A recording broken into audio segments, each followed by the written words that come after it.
At 39, Tallulah Bankhead revealed she was caught in a love triangle with a married couple, and it was not good at all. Behind the glitter of champagne parties and Broadway lights, a dangerous game of passion and secrecy played out. For Tallulah, it meant whispers in studio offices, scandal at private dinners, and the risk of losing everything she had worked for. This was not a story of simple gossip. It was a dangerous dance in an era when the wrong rumor could end a career overnight. But how did the boldest woman in Hollywood find herself trapped in such a web of secrets? To understand, we must first return to where her story truly began. Tallulah Bankhead was born in 1,902 inches, Huntsville, Alabama, into a family of privilege and politics. Her father, William Bankhead, would rise to become Speaker of the House, while her mother, Adelaide, died of sepsis just weeks after Tallulah's birth. That loss haunted her childhood, leaving an emptiness that no amount of laughter or applause could ever fill. She was raised largely by relatives in a household where manners were strict, but curiosity was never stifled. The South of her childhood was steeped in tradition: church bells on Sundays, women in lace gloves, and men with polished shoes lingering on porches in the evening heat. Yet even as a girl, Tallulah resisted that order. She had a sharp tongue, an irrepressible laugh, and a hunger for attention that could not be contained within parlors or polite society. When she was a teenager, her father's political career brought the family to Washington, D.C. There, she experienced a world of marble columns, smoke-filled rooms, and the heady glamour of political power. But it was not politics that captured her imagination. It was the flickering light of silent films and the allure of Broadway. She devoured the magazines of the day, marveling at women with bobbed hair and daring clothes who seemed to live without apology. The cultural climate of her youth was changing fast. The Victorian restraints were giving way to jazz clubs, flappers, and the restless energy of the Roaring Twenties. In smoky parlors, music by Bessie Smith and Louis Armstrong spilled from phonographs, while young women cut their skirts shorter and danced the Charleston. Prohibition only fueled the thrill of rebellion. For Tallulah, this wasn't a passing trend, it was a calling. She longed for the stage lights, the scent of grease paint, and the sound of applause rising from the darkened theater. By the time she was old enough to choose her own path, she knew Alabama would never be enough. With a beauty both unconventional and magnetic, and a voice already thick with the whiskey drawl that would later define her, Tallulah set her sights north. Her destination was clear. If she wanted to transform herself into more than a Southern girl with a famous name, she had to conquer Broadway. Tallulah arrived in New York City like a flame thrown into gasoline. The noise, the lights, the endless rush of carriages and motorcars thrilled her. She studied acting, but it was her sheer force of personality that drew attention. In auditions, she wasn't always polished, yet her laugh filled the room, her wit left men blushing, and her dark, piercing eyes promised danger. By the early 1920s, she was making her name on the New York stage. Critics were divided, some dismissing her as too brash, others enchanted by her daring. What no one could deny was that Tallulah commanded attention. She walked into a theater lobby and all eyes turned. She spoke at a party and the conversation shifted. That kind of magnetism could not be taught. Hollywood came calling soon after. She signed a contract and traveled west, expecting the cameras to love her as much as the stage had.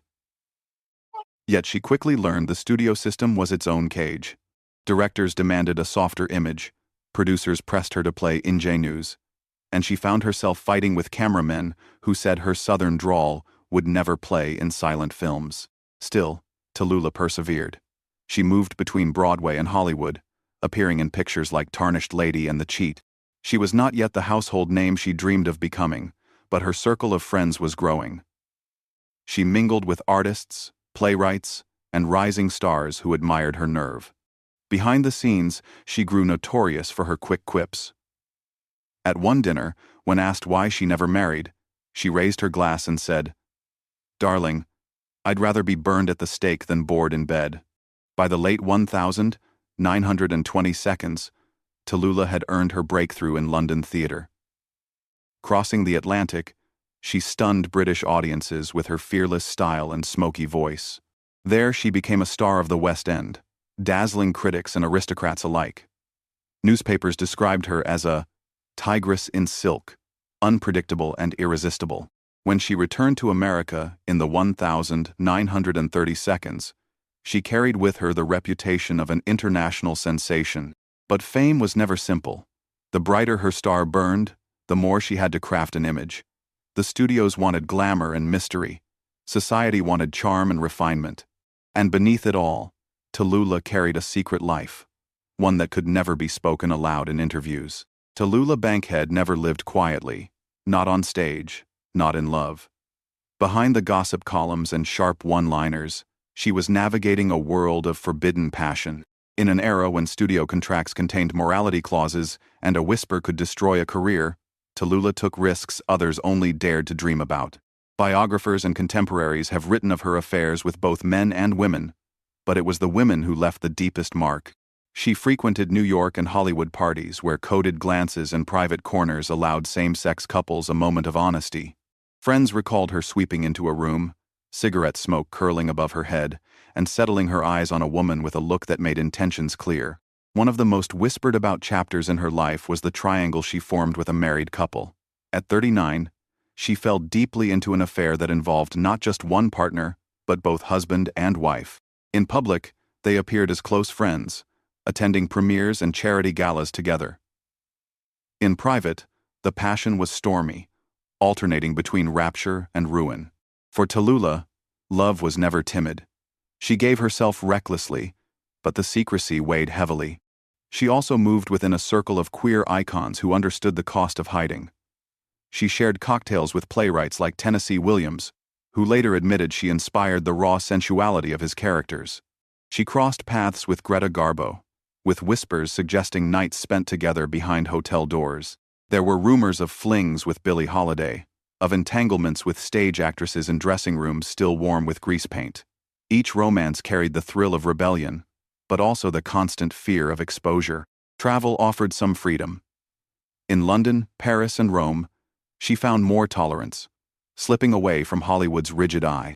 In European salons, she could laugh loudly, flirt openly, and be embraced by a world less concerned with image. Yet even there, she remained careful. Photographers lurked, and a single headline could cross oceans. Tallulah lived with both joy and terror. She cherished the intimacy of women who saw her not as a star, but as a soul. Yet she also knew the studios were watching. At any moment, a scandal could erupt, contracts could be shredded, and her career could vanish. The tension between desire and danger would only grow stronger as whispers turned into rumors. By the early 1940 seconds, Tallulah's appetite for risk began to collide with Hollywood's hunger for control. The whispers about her love life grew louder. Studio executives, nervous about gossip columns and box office receipts, pressed her to appear at public events with carefully chosen male escorts. Behind the scenes, they warned her to keep her friendships quiet. Tallulah bristled at the pressure. She was never one to bow easily, yet the consequences were real. When rumors surfaced about her triangle with a married couple, doors began to close. Roles she had been promised were suddenly unavailable. Producers claimed the scripts were delayed, but she understood the truth. Her reputation was becoming a liability.